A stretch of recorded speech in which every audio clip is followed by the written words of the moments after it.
Hey, I'm Matthew Moscoviak from CNET, and we're going to take a look at the Onkyo TX-NR414. This is a budget 5.1 AV receiver currently selling for $280. Like all of Onkyo's AV receivers, it's not a very stylish looking receiver.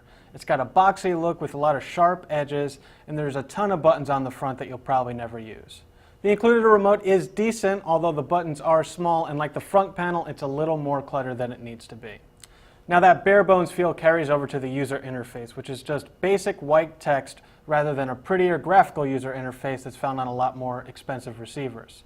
In fact, the NR414 is missing a lot of features available on more expensive receivers. It's just a 5.1 receiver rather than a 7.1 receiver, and there's no automatic speaker calibration, analog video up conversion, or built-in AirPlay. But I don't really consider any of those features to be that important, and the Onkyo covers the essentials really well.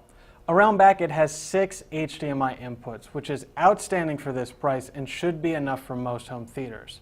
The Onkyo also has built-in networking via its Ethernet port, plus Onkyo sells a $20 USB adapter to add Wi-Fi.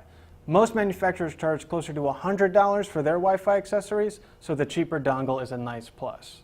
Built-in networking allows the receiver to stream a bunch of audio from different online sources, including Pandora, Spotify, Rhapsody, and Internet Radio.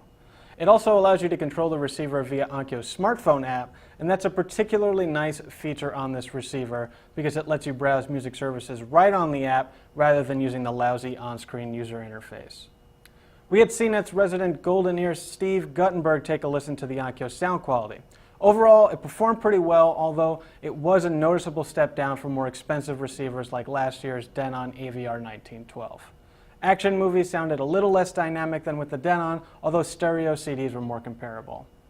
But altogether, it's hard to argue with the Onkyo's value. For less than $300, you get 6 HDMI inputs and networking functionality, which is a lot more than its competitors are offering. However, it is worth considering the step-up Onkyo TX-NR414, which has a lot of those missing features I mentioned before for just $65 more. I'm Matthew Moscoviak, and this is the Onkyo TX-NR414.